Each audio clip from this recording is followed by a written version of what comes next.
Well, Puddles and I just flew in from Eugene here into Indianapolis, and I must say, Puddles looks pretty tired. There's a lot of flapping, a lot of wing flapping. But we're here with Rob Danforth here in the Hilbert Circle Theater, home of the Indianapolis Symphony. Rob is the principal horn of the Indianapolis Symphony. Prior to that, you were principal horn of the Grand Rapids Symphony. Grand Rapids Symphony. And prior to that, we were in Civic together for a short time, fall of 83, 84 season, Civic Orchestra. And Rob's younger brother, Mike Danforth, and I were in quintet together for several years. And it was actually Mike, when I met him in this past December, who reminded me that you'd studied with Mr. Jacobs. I had forgotten that, or I didn't even know it. So well, when we played together, I had not yet studied with him. So. All right. Well, I'm wondering, when did you start? What was your period of study with Mr. Jacobs? Well, I took lessons in the 80s, and then back in the mid-90s, I also studied with him.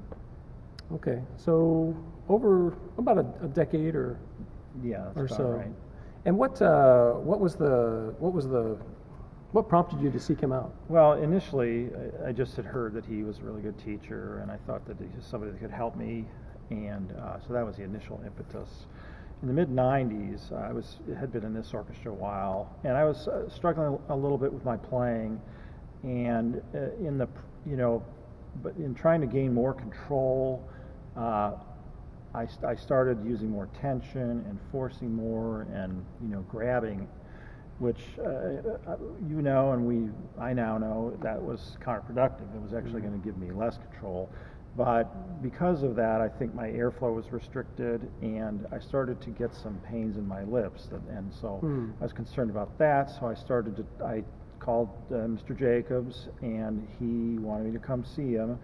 And in that course of that lesson, he determined that the pains were really nothing to be concerned about, but he wanted me to see him so that he could help me to play more efficiently.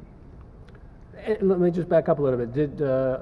Usually it was the case that his filtering process for seeing a student was to have you call him. Sure, or we can work out on a lesson. Why don't you call him again next week? Sure, we can. Why don't you call me next week? He kind of put you off. Did he see you right away? Did he get you in really quickly? Well, I had studied with him in the 80s by that time. Oh, I see. So we already had a relationship. I wasn't calling him cold. It'd been a few years since I'd seen him, but we already knew each other. Okay. So you were able to get in pretty well. So he helped you with the what was it that he zeroed in on? Well, I think ultimately the problem with the pains was probably airflow, but I think that the biggest most central theme of what he gave me that I think has really helped me is the song and wind idea. He used to draw two lines, one short line and one very long line, and he would say the short line is the amount of your concentration that needs to be on breathing. The long line is the amount of your concentration that needs to be on the artistic things, the music making, and I think that central theme is what I have found in my career to be the most helpful, and I have more conviction with that. The more time goes on, the more conviction, the more evidence I have that is really the most important thing in brass playing. So as you're practicing and performing, you're less focused on just the physical application and more focused on just what the sound is? Well, I can give you a couple examples.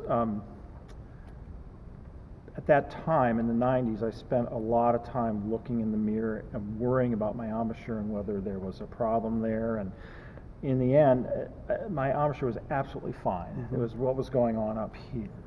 And as an example, before I went and saw Mr. Jacobs, for a couple times over the course of a year, I saw Dale Clevenger, who had been my teacher also, who has really been an important influence on me.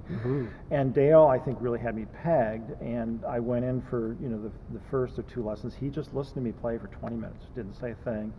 And then he just spent the time playing for me, having me imitate, coaching me on excerpts and things like that. And he did this the second time I saw him. And, you know, at the beginning of those lessons, I was going in somewhat at loose ends. By the end, I was playing just great. Mm-hmm. You know? And not that I wasn't actually playing well enough before, but, you know, as I say, so that's an indication right there that focusing on the musical things really takes care of the physical things. And I think then going to Mr. Jacobs after that kind of helped me to figure out why it was that, you know, I could go in for a lesson with Dale feeling that I couldn't play well and end up, you know, playing really well, you know. Yeah. So. Did he, to help you get to that point, did he try to confuse you? Did he hook you up to a bunch of machines or talk with big medical words and then say, forget all that? Or what did he do in your situation? What later, a couple years down the road, I had been seeing him for a bit, you know, and then it was actually less than a year before he died. I went and saw him because I'd gotten back from a European tour, and yeah, it went fine, but I didn't feel that things were working as well as it could have. Mm-hmm. So, and I went and see him, and he said, okay, I want to see you once a month for the next year, and we're going to do a formal study of breathing. So we did this. And I can't tell you right now what all we did, you know, but, and then I would say this was starting in December of 97. And then by June, I had a lesson with him. He said he thought that was a breakthrough lesson. Oh, okay. Well, it was actually the lesson after that in August, my very last lesson with him. It was 2 months before he died. And we had gone through this whole thing. And in the end, the light bulb went off in my head. And after all this focus on breathing and stuff, what I realized was the key was just putting my attention to the musical details. And so I don't know if he did this on purpose, but it kind of occurred to me that he might have gone through that whole process just to show me what the most important thing was. Oh, that's great. That's really interesting. So I don't know if that's what he was doing, but I think, I mean, that in the end, that's was a kind of a revelation for me. That's great. Rob, I'm wondering that so many people who went through Mr. Jacobs' studio, they would go in playing at one level and then they would exit playing somewhat higher. What was your experience like in terms of just the regular lesson after lesson experience? What was yours like? I don't know that I had the experience of all of a sudden playing great when I left the studio. For me, I think at the time a lot of the things that he was telling me, I don't think I really fully grasped what he was. Well, I know I didn't fully grasp. I didn't totally get a lot of the things he was saying then. But I think what he gave me was kind of the framework, a framework to, you know, to approach what I was doing. And over the years, as I continued to play and get more experience, and I thought, you know, tried to approach things the way he had taught me to approach them, I think it gave me the ability to kind of understand things better and continue to grow and understand what it was that he was telling me. And so all of a sudden, every so often, I say something, the light bulb will go off, and I'll say, that's what he was telling me. And so, as I say, I think he, by remembering what he said and by trying to live by those ideals, I could discover things on my own. And you know, in preparing for this interview, I went back and looked at some of my notes from back when I was studying with him, which I hadn't looked at for years. I think back in the last year I studied with him, I would tape the lessons, and then at least a few times I would listen to the tapes when I got home and kind of write down the key points, key ideas that he went over in the lessons, so that I wouldn't have to listen to the whole tape to get those key points. But I hadn't looked at those in years, and in preparing for this interview, I looked at them last night. I realized that there are things that specific things that he was talking about that I now harp on my students about all the time. And some of them were things that he actually said that I now have figured out, are really important. Some of them are things that I had forgotten about that I have just kind of figured out on my own, and they're things that I am, harping on with my students regularly. Mm-hmm.